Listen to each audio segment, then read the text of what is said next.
नमस्कार, स्वागत है आपका गैलेक्सी टीचर क्लासेस पे, जहाँ पे हम पिछले वर्ष आए प्रश्नों को सॉल्व कर रहे हैं आपके अगस्त में होने वाली सीटेट की परीक्षा को ध्यान में रखते हुए।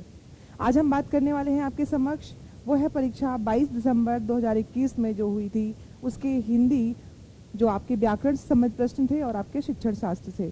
तो सबसे पहले मैं पार्ट 1 की बात करूँगी, जिसमें आपके गद्यांश और पद्यांश से प्रश्न आते हैं और आपको उनके उत्तर देने होते हैं। सबसे सरल तरीका कौन सा है जिससे प्रश्न कोई भी गद्यांश का हो या पद्यांश का हो, हमें कैसे समझ के उसका उत्तर देना है और पूरे नंबर पाने हैं। इसके लिए सबसे ज़रूरी क्या है, उसके साथ ही साथ कैसे प्रश्न पूछे गए हैं और कैसे प्रश्न हो सकते हैं समझने की हम कोशिश करेंगे। तो सबसे पहले आते हैं अपने पहले प्रश्न पर, जो सीटेट हिंदी 22 दिसंबर 2021 की परीक्षा में आ चुका है।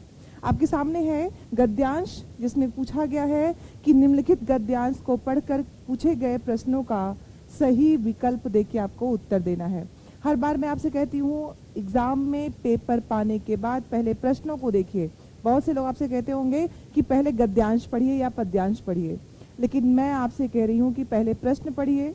प्रश्न पढ़ते ही आपके दिमाग में एक फ्रेम हो जाएगा कि क्या गद्यांश में हो सकता है। तो जब प्रश्न पता है आपको, प्रश्नों के बारे में कम से कम अवेयर हैं आप, तो जैसे आप गद्यांश पे पहुंचेंगे, गद्यांश में जो अंडरलाइनिंग आप करेंगे पेंसिल से, वो आपके प्रश्न का उत्तर संभावित तो हो सकता है। इसीलिए सबसे पहले प्रश्न, देन गद्यांश को एक बार तेज से पढ़ने से बेहतर है कि एक बार ही धीरे धीरे आराम से और सजगता से पढ़ा जाए।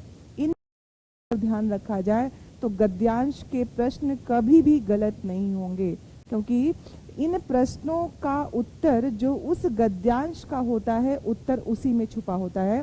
इसीलिए गद्यांश को सजग होके पढ़िए।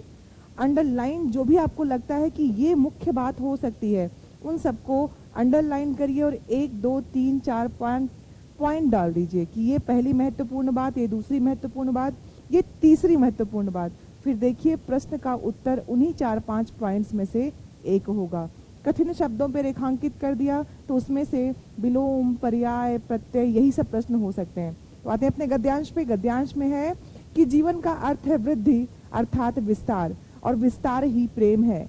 इसलिए प्रेम ही जीवन है, वही जीवन का एकमात्र गति नियामक है, और स्वार्थपरता ही मृत्यु है। यह लोक और परलोक में यही बात सत्य है। यदि कोई कहे कि देह के विनाश के बाद और कुछ नहीं रहता, तो भी उसे यह मानना पड़ेगा कि स्वार्थपरता ही यथार्थ मृत्यु है। अब देखिए, इसमें जीवन के बारे में बात की गई है और जीवन के संदर्भ में स्वार्थ, मृत्यु और जीवन किस रंग का है, यह लोक परलोक की बात को लेते हुए फिर कह रहे हैं कि परोपकार ही जीवन है, परोपकार न करना ही मृत्यु है। जितने नर पशु तुम देखते हो, उनमें 90% मृत प्रेत हैं, क्योंकि ये बच्चों जिनमें प्रेम नहीं है वह मृत नहीं तो और क्या है। ये युवकों, सबके लिए तुम्हारे हृदय में दर्द हो, गरीब, मूर्ख और पद दलितों के दुख को हृदय से अनुभव करो। संवेदना से तुम्हारे हृदय की क्रिया रुक जाए, मस्तिष्क चकराने लगे, तुम्हें ऐसा प्रतीत हो कि हम पागल तो नहीं हो गए हैं। तब जाकर ईश्वर के चरणों में अपने हृदय की व्यथा प्रकट करो, तभी उनके पास से शक्ति, सहायता और अदम्य उत्साह आएगा। गत 10 वर्षों से मैं और मेरा मूल मंत्र घोषित करते आया हूँ कि प्रयत्न करते रहो। अब भी मैं कहता हूँ, अविराम प्रयत्न करते चलो। जब चारों ओर अंधकार ही अंधकार दिखता था, तब भी मैं यही कहा करता था कि प्रयत्न करते रहो। और आज जब थोड़ा थोड़ा उजाला दिख रहा है, तब भी कहता हूँ कि प्रयत्न करते जाओ। यहाँ पे जीवन में क्या मनुष्य होने के नाते जरूरी है, उस संदर्भ में प्रेम और परोपकार की महत्ता को स्थापित किया गया है। और जिनके अंदर वो भाव नहीं है, उनको ऐसे मृत पशु के रूप में, पशु भी नहीं, मृत पशु के रूप में, जिनके अंदर संवेदनाएं नहीं है, ऐसी बात पूरे गद्यांश में लेखक कह रहा है। अब आते हैं प्रश्नों पे कि प्रश्न क्या है। अब डैश जीवन है और डैश मृत्यु। अब यहाँ पे आपको ध्यान देना है कि जब गद्यांश की शुरुआत हुई थी, तो गद्यांश की शुरुआत में सबसे पहली बात किसको जीवन कहा गया था। तो आपसे जब मैंने कहा कि आपको अंडरलाइन करते जाना है अपनी बातों की कौन कौन सी मुख्य बात है, प्रेम, संवेदना, परोपकार और प्रयत्न, इसकी बात की गई थी जो मनुष्य के पास होने चाहिए। और स्वार्थपरता, जिसके अंदर संवेदना नहीं है, उनको मृत पशु के रूप में लेखक ने रूपायित किया था। तो अब यहाँ पे आपको देखना है कि कौन सा विकल्प, पहला विकल्प है प्रेम स्वार्थ भावना, प्रेम स्वार्थ, सम्मान स्वार्थ, विस्तार छल कपट। तो सबसे पहले प्रश्न के उत्तर में जो नहीं हो सकते हैं आपको उन्हें कट करना होता है, इरेज करना होता है। तो विस्तार या छल कपट बिल्कुल भी नहीं होगा, क्योंकि जीवन है तो जीवन कभी विस्तार और छल कपट की बात तो नहीं होगी। तो हमने इसे इरेज किया कि ये उत्तर नहीं होगा। सम्मान जीवन है, यहाँ पे सम्मान हम जीवन में प्राप्त करते हैं, तो सम्मान ही जीवन है, ये बात अहम को दिखाएगी। तो ये भी प्रश्न का उत्तर सही नहीं होगा। प्रेम जीवन है, हो सकता है, और स्वार्थ मृत्यु।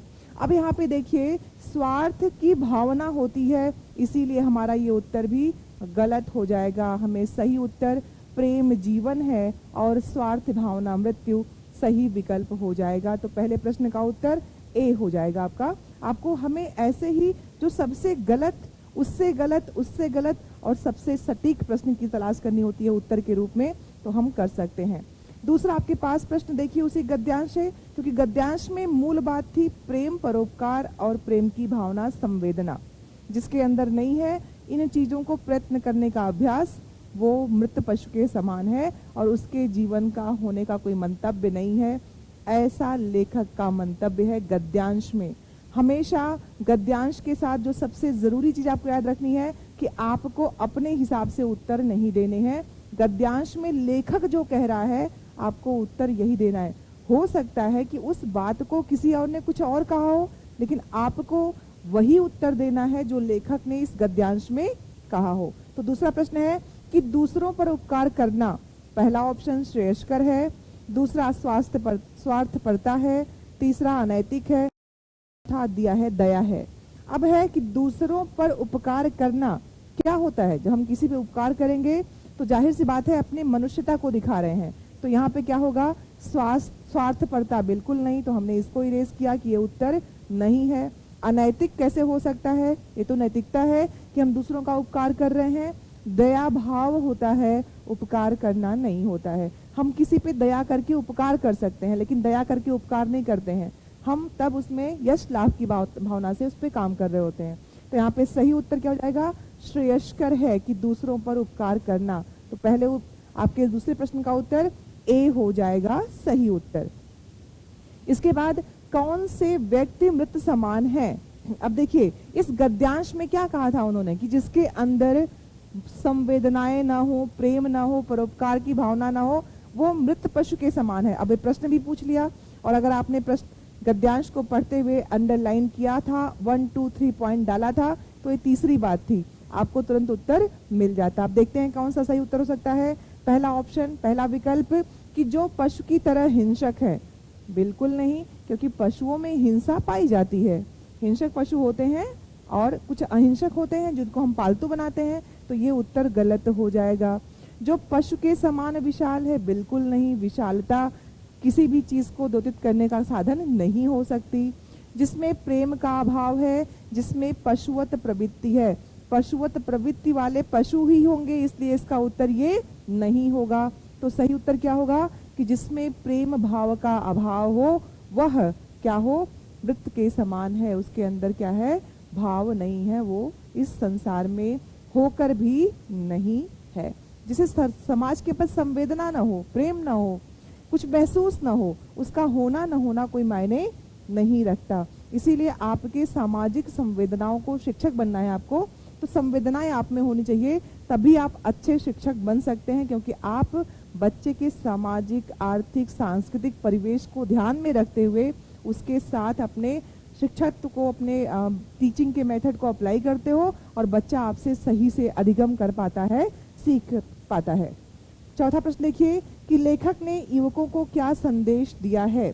पहला ऑप्शन संवेदनशील बनो, दूसरा दयालु बनो, तीसरा सहनशील बनो, और चौथा गरीबों का उद्धार करो। अब आपको देखना है कि बातें चारों सही हैं, लेकिन गद्यांश में किसके होने से बाकी सब हो सकता है। तो ध्यान से देखिए, अगर हम संवेदनशील हैं तो दयालु भी होंगे, अगर हम संवेदनशील हैं तो हम सहनशील भी होंगे, और अगर हम संवेदनशील हैं तो हम क्या करेंगे, दूसरों पर अपने आप ही उपकार कर सकते हैं। तो आपका सही उत्तर क्या हो जाएगा? पहला नहीं, डी नहीं, सी नहीं, बी नहीं, संवेदनशीलता। हमारे अंदर संवेदनशीलता है तो बाकी गुण अपने आप आ जाएंगे। तो सटीक उत्तर क्या होगा? सटीक उत्तर क्या होगा कि लेखक ने इन सब बातों के परिप्रेक्ष्य में क्या कहा है कि युवकों को संवेदनशील होना चाहिए। अब देखिए, इस पूरे बात में कहा गया कि अनुच्छेद में अंधकार किसका प्रतीक है। प्रतीक का मतलब किस अर्थ को, क्योंकि शब्द का प्रयोग बच्चों आपको बताया गया है व्याकरण में कि हम अभिधा, जो शब्द शक्तियां होती हैं, कौन कौन सी होती हैं? अभिधा, लक्षणा और व्यंजना, ये 3 शक्तियां होती हैं, और इन 3 शक्तियों के आधार पे हम शब्द का प्रयोग करते हैं। अब यहाँ पे क्या है, लक्ष्य किया गया है कि अंधकार किसका द्योतक है, किसका प्रतीक है। तो देखिए, रात्रि, कठिनाइयों, बुराइयों और विराम। अब यहाँ पे जिसके अंदर क्या होंगी, कठिनाइयां बिल्कुल नहीं, रात्रि तो बिल्कुल नहीं, क्योंकि अभिधा में सीधी बात होती है, तो अंधकार है तो अंधकार है। लेकिन समाज में फैली हुई बुराइयां रात्रि के अंधकार के समय समान छाई हुई हैं। तब वहां पे हमने क्या किया, उस अंधकार को बुराइयों से जोड़ा या कठिनाइयों से जोड़ा, तो वहां पे अर्थ क्या होता है, बिल्कुल अब लक्षणात्मक हो जाता है। तो यहाँ पे क्या होगा, रात्रि नहीं, कठिनाइयां, बुराइयां और विराम। कठिनाइयों के परिप्रेक्ष्य में नहीं, बल्कि बुराइयों की, क्योंकि संवेदना की बात हो रही है, आपकी बात हो रही है कि मन में कौन कौन से भाव होने चाहिए व्यक्ति को, नहीं तो वो संवेदनशील नहीं है तो वो मृत है। तो यहाँ पे बुराइयों का प्रतीक है अनुच्छेद में अंधकार। तो उत्तर क्या हो जाएगा आपका? सी। 5वें प्रश्न का सही उत्तर सी हो जाएगा। अब देखिए, छठा प्रश्न है कि लेखक के अनुसार जीवन में सफलता प्राप्त करने के लिए क्या करना चाहिए? निरंतर प्रयास करना चाहिए, पैदल चलते रहना चाहिए, विश्राम नहीं करना चाहिए, उजाले की प्रतीक्षा करना चाहिए। तो ऐसे प्रश्नों के उत्तर तो गद्यांश में दिए ही हैं। साथ ही आप देखो कि अगर आपको शिक्षक बनना है तो आप रोज क्या करते हैं, रोज ही प्रयास करते हैं, प्रयत्न करते हैं, पढ़ते हैं। तो निरंतर अभ्यास करने से हम उस चीज को पा लेते हैं जो हमें चाहिए होता है। तो यहाँ पे क्या हो जाएगा, पैदल चलते रहने से क्या होगा, सफलता नहीं बल्कि मंजिल मिलती है जहाँ पहुंचना होता है, क्योंकि वो एक जगह पे स्थायी है। लेकिन लक्ष्य को पाने के लिए प्रयत्न करना पड़ता है, तो पैदल नहीं होगा। विश्राम नहीं करना चाहिए, बिल्कुल नहीं। विश्राम नहीं करेंगे तो शक्ति आपकी संचयित नहीं होगी और सफलता की गारंटी बिल्कुल नहीं हो सकती है। उजाले की प्रतीक्षा हम क्यों करेंगे, हम कार्य करने के लिए प्रतीक्षारत नहीं होते बल्कि उस पर लगे रहते हैं। प्रतीक्षा शुद्ध रूप में ये होती है, यहाँ पे अशुद्ध वर्तनी की अशुद्धि है, तो ध्यान रखिएगा। तो हमें क्या करना है, निरंतर प्रयास करते रहना है, निरंतर प्रयास करते रहना है। तो हमारा सही उत्तर जाएगा प्रश्न संख्या 6 का ए, निरंतर प्रयास करते रहना चाहिए। चलते हैं 7वें प्रश्न की तरफ कि अनुच्छेद में अनुच्छेद में उजाला का प्रतीक क्या है? प्रकाश है कि सूर्य किरण है कि आशा है कि निडरता है? अब इन 3-4 में से आपको ये देखना है कि गद्यांश में जब प्रयत्न की बात की गई, जब प्रेम की बात की गई, जब परोपकार की बात की गई, जब आपके बुराइयों को अंधकार के रूप में दिखाया गया, तो जाहिर सी बात है अगर बुराइयां अंधकार हैं तो अनुच्छेद में उजाला का प्रतीक क्या होगा? आशा, निडरता, सूर्य किरण या प्रकाश। तो आप जानते हैं उजाला, प्रकाश सूर्य किरणों से मिलता है, लेकिन प्रतीक पूछा गया है तो आपको ये मालूम है कि ये सारे उत्तर न होके आशा का संचरण करता है, क्योंकि रात्रि के बाद जब सूर्य निकलता है तो मनुष्य में क्या करता है, आशा का संचरण होता है। हर कार्य की सिद्धि के लिए हमारे पास समय है, इसकी हम बात कर पाते हैं। तो आपका सही उत्तर हो जाएगा सी, आशा इसका सही उत्तर है।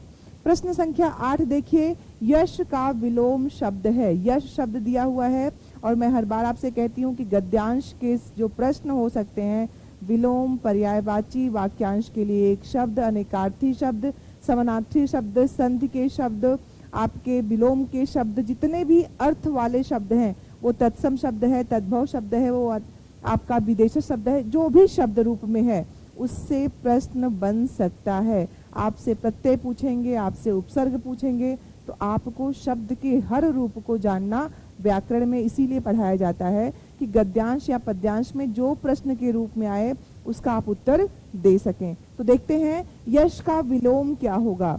कुयश, अपयश, अयश, निर्यश। अब आप देखिए कि यश शब्द में है, लेकिन जब मैं आपको बात कर रही थी कि आखिर उपसर्ग होते क्या हैं, तो उसके साथ ही मैंने आपको सबसे जरूरी बात बताई थी कि संस्कृत के उपसर्ग अलग होते हैं, हिंदी के उपसर्ग अलग होते हैं और विदेशज उपसर्ग अलग होते हैं। क्यों? क्योंकि जो संस्कृत के तत्सम शब्दों के साथ लगे होते हैं वे संस्कृत के उपसर्ग होते हैं, जो हिंदी के उपसर्ग हैं वो तद्भव शब्दों के साथ लगते हैं। तो अगर आप इसको अलग कर सकते हैं तो कभी भी विलोम का शब्द गलत नहीं होगा। यश शब्द तत्सम का शब्द है, सबको पता है कि जो यश है ये तत्सम शब्द है। अब जब तत्सम शब्द है तो यहाँ पे जाहिर सी बात है तत्सम का उपसर्ग लगेगा। तो पहला जो कुयस लिखा है ये कु हिंदी का उपसर्ग है, तो आपको पता है कि यह हमारा सही उत्तर नहीं होगा। फिर आयश, आप जानते हैं कि अ जो शब्द है ये हिंदी का उपसर्ग है, ये भी यहाँ पे अ और अन संस्कृत के हैं लेकिन इस रूप में प्रयोग नहीं होते हैं, तो ये भी गलत। और निर्यश, आपको मालूम है कि यह इसके साथ प्रयुक्त नहीं होता है। निर, अ और अप तीनों संस्कृत के उपसर्ग हैं, लेकिन सही विलोम क्या होगा? क्योंकि सही शुद्ध शब्द भी तो देखना है। तो अपयश आपका यश का अपयश हो जाता है। और अगर सुयश लिखा होता, सुयश का अगर लिखा होता विलोम पूछते तो कुयश होता, सुयश का कुयश हो जाता, लेकिन यश का अपयश होगा। ये चीजें आपको ध्यान रखनी पड़ेंगी। तो सही उत्तर हमारा 8वें प्रश्न का बी हो जाएगा। फिर है 9वां आपका जो शब्द रूप है उसमें प्रश्न है कि कौन सा शब्द समूह से भिन्न है? रंगीन, भयभीत, प्रयत्न और मृत। अब आपको देखना है कि कौन से शब्दों में संबंध दिख रहे हैं एक जैसे वाले। तो संगीन, संगीन अपराध होता है, मतलब जिस अपराध का कोई तो ना हो कि बस इसमें कोई सजा की माफी हो, तो बहुत ही घनघोर, बहुत ही खराब जो काम किया जाता है, ऐसा अपराध जो जिसके लिए कोई भी माफी ना हो, तो ये संगीन होता है। ठीक है ना? तो चूंकि आपने देखा कि ये शब्द क्या था, अलग था। यहाँ से भयभीत व्यक्ति होता है, प्रयत्न व्यक्ति करता है, मृत भी व्यक्ति होता है, मनुष्य होता है। तो ये तीनों क्या है? मनुष्य के संवेग हैं, लेकिन एक किया गया कार्य है अपराध के रूप में, इसीलिए आपका ये भिन्न शब्द हो जाएगा। आपको संबंध ढूंढना होता है कि चारों शब्दों में क्या मुख्य रूप से एक जैसे हो रहा है और एक जो उससे अलग है। ठीक है ना? तो ये संगीन शब्द, अब ऐसे भी कर सकते हैं कि संगीन शब्द इस भाषा का शब्द नहीं है जिस भाषा में हिंदी, और इसमें जो शब्दों के रूप में है विदेशी शब्द है, बाकी शब्द अलग रूप के हैं। भयभीत, प्रयत्न और मृत तत्सम शब्द है और ये विदेशी शब्द है, ऐसे भी अलग है। और भाव को देखेंगे तब भी अलग है। तो आपका उत्तर दोनों तरफ से सही हो जाएगा। तो 9वां प्रश्न और सही उत्तर आपका है संगीन, यहाँ से समूह से भिन्न है। अब आते हैं हम प्रश्न संख्या 10 से 15 के बीच में, जिसमें आपको पढ़ना है एक पद्यांश। पद्य के प्रश्न के आधार पे उसका उत्तर हम देते हैं। देखते हैं क्या है कि जीवन पथ पर चलते हुए जब मैं किसी चौराहे पे पहुंच जाऊं और अंतर मन में, देखते हैं फिर से, जीवन पथ पर चलते हुए जब मैं किसी चौराहे पर पहुंच जाऊं और अंतर मन में चल रहा हो द्वंद्व, तब सर्वशक्तिमान ईश मुझे तुम अनुग्रह पात्र अपना समझकर सही राह चुनने की मनीषा देना। अब देखो यहाँ पे शब्दों को हम करते जाएंगे, मनीषा देना। ठीक है ना?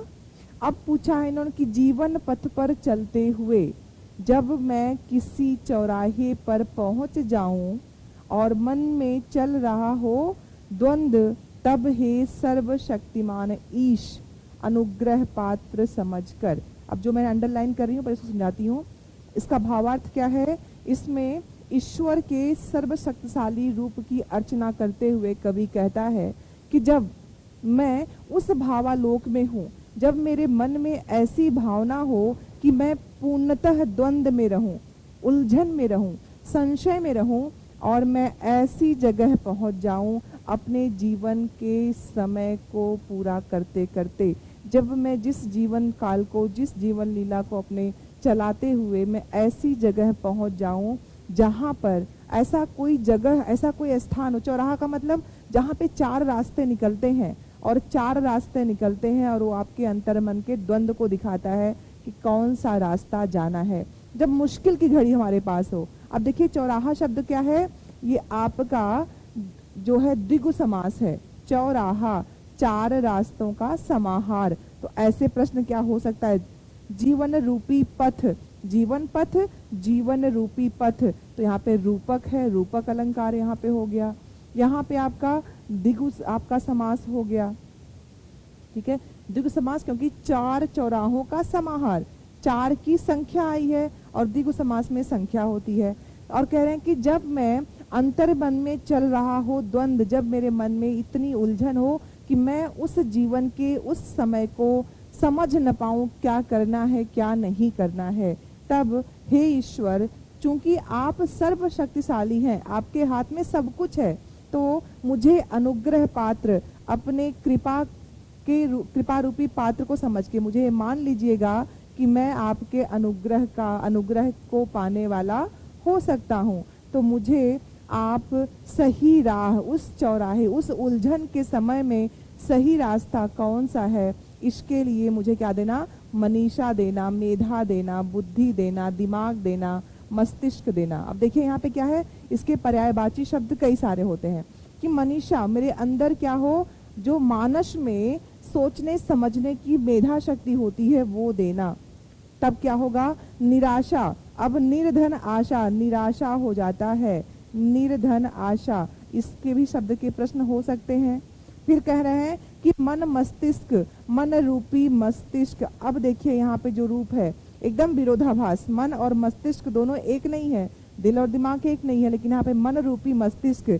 अब मन क्या है, चूंकि मन बहुत चंचल है और मस्तिष्क क्या करता है, चीजों को सोचता समझता है, लेकिन मस्तिष्क ही क्या हो गया है, मन का सरीखा हो गया है, मन जैसा हो गया है। और वह जब शक्तियों को रोकने लगे, क्योंकि मस्तिष्क पे मन का नियंत्रण हो जाए, मन की चंचलता मन पे हावी हो जाए मस्तिष्क पे, और वो मुझे रोकने लगे, मुझे सही निर्णय न लेने दे, और जब मानवता पर मेरी आस्था डगमगाने लगे, जब मैं मानव होने के रूप में ही भ्रम की स्थिति में आ जाऊं, तब हे कृपालु प्रभु, कृपा जो है, जो कृपा करने वाले हैं। तो वाक्यांश के एक शब्द, और उसमें आप ये देखोगे कि कृपा में जो आपका रूप है वो कैसे चलेगा, प्रत्यय के रूप में भी उसको हम देखेंगे।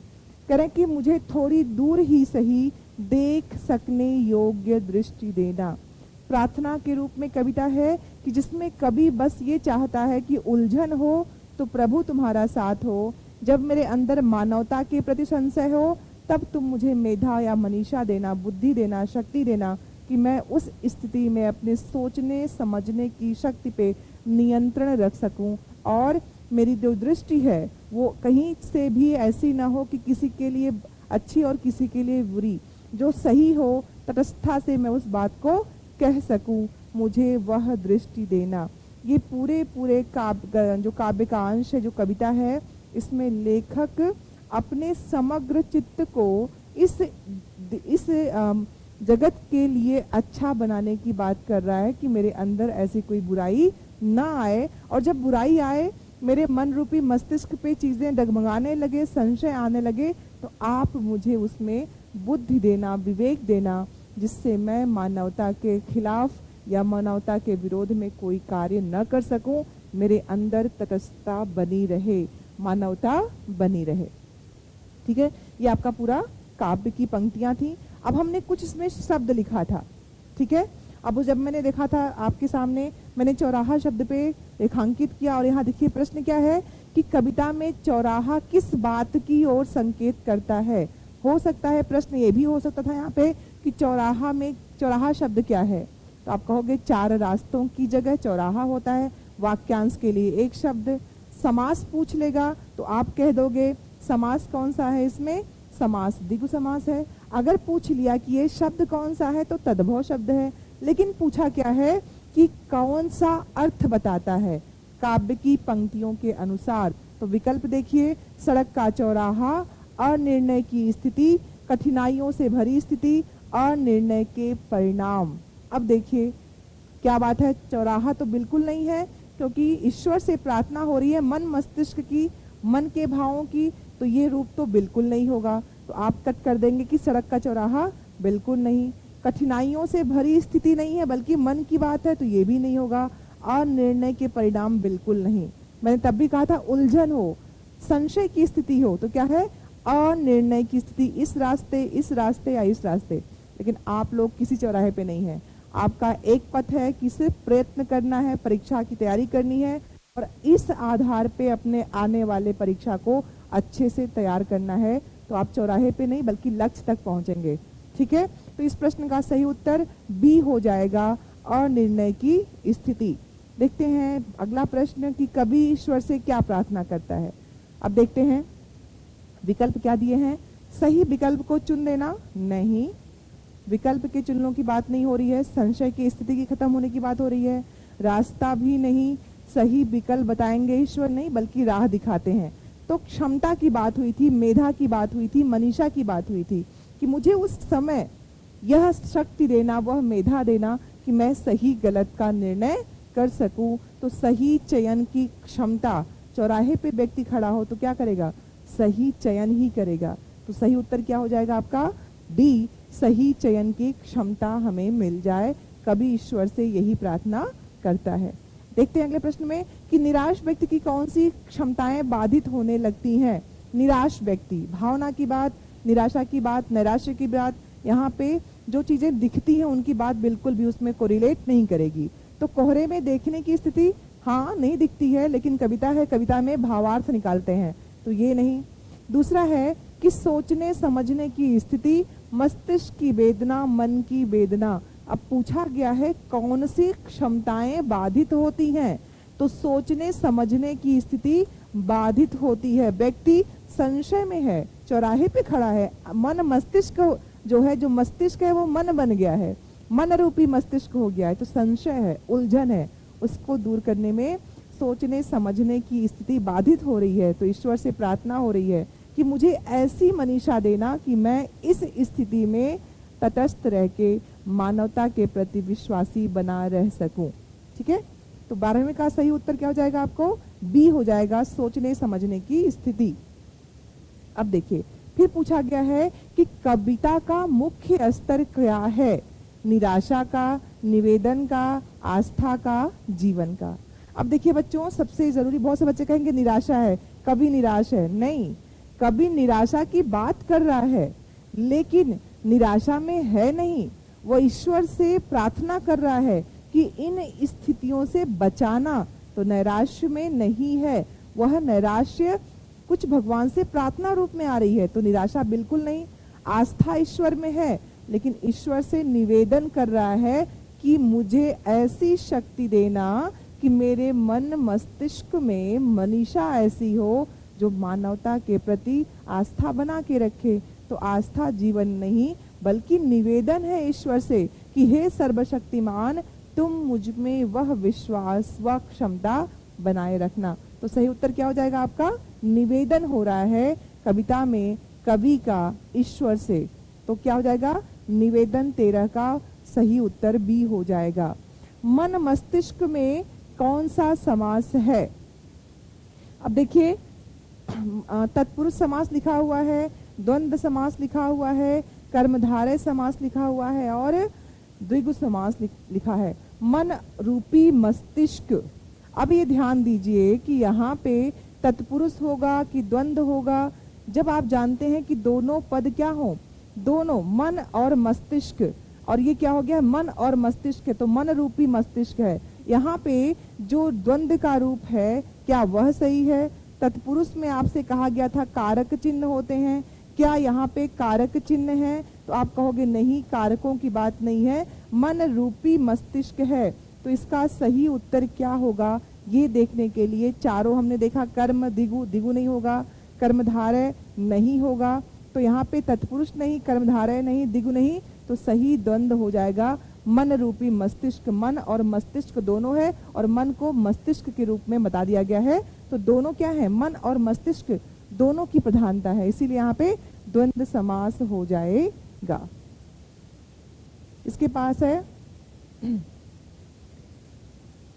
अगला है आपका प्रश्न कि जीवन पथ पर चलते हुए का क्या भाव है। पहला प्रश्न कि जीवन एक रास्ता है, जीवन जीते हुए, जीवन ढोते हुए, जीवन का अंतिम पड़ाव। अब देखिए बच्चों, ये तो बिल्कुल नहीं होगा, अंतिम पड़ाव की बात नहीं हो रही है। जीवन पथ, जीवन पथ, जीवन का रास्ता, तो अंतिम पड़ाव नहीं। जीवन को हम ढोते नहीं है, जीवन को जीते हैं। और जीवन एक रास्ता तो है, लेकिन जीवन को जीना ही जीवन पथ पे होना होता है। आप जीवन के पथ पे हमेशा निरंतर चलते रहते हैं, क्योंकि कभी भी सांसें नहीं रुकती हैं, आपके पग नहीं रुकते हैं, आपके हाथ पांव कुछ भी नहीं रुकते हैं। और रुक जाते हैं तो हम क्या होते हैं, अंतिम पड़ाव पे मृत हो जाते हैं। तो जब तक ये जीवन है तब तक जीवन पथ पर निरंतर चलते रहना है। तो जीवन पथ पर चलते हुए का मतलब इस जीवन को जीते हुए, इस जीवन की संवेदनाओं के साथ जीते हुए। तो हमारा सही उत्तर 15 का बी हो जाएगा। तो आपने देखा कि हमने अपने इस गद्यांश और पद्यांश में उसके अर्थ के साथ साथ, देखिए पद्यांश में थोड़ा सा आपको उस कविता के भाव को पकड़ना होता है, गद्यांश में मुख्य विचार को पकड़ना होता है। दो चीज आपको ध्यान रखनी है, विचार और भाव। और जब आपने दोनों को पकड़ के उसके उत्तरों को गद्यांश के साथ देना चाहा और देने की कोशिश की, अभ्यास किया, तो कभी भी प्रश्न आपका गलत नहीं होगा, क्योंकि व्याकरण में बाकी उपसर्ग, प्रत्यय, संधि, समास, वाक्यांश के एक शब्द, विलोम, पर्यायवाची आदि सबकी व्याख्या आप कर चुके हो। तो क्लासेस हमारे देखते रहिए गैलेक्सी टीचर क्लासेस पे, जहाँ पे हम विगत वर्षों में आए प्रश्नों को सॉल्व कर रहे हैं। नेक्स्ट क्लास में आपको मैं भाषा शिक्षण जो हिंदी का है उससे संबंधित ईयर जो आपके 2021 में पेपर आया था 20 तारीख का, उसका हम चर्चा कर रहे हैं 20 दिसंबर की। तो नेक्स्ट क्लास में मैं बात करूंगी आपसे भाषा शिक्षण की। तब तक देखते रहिए हमारा YouTube channel Galaxy teacher classes, जहाँ पे आपको टीचर बनने के सपने के साथ आपके साथ हम निरंतर आपके साथ बने रहते हैं। बहुत बहुत धन्यवाद, आभार।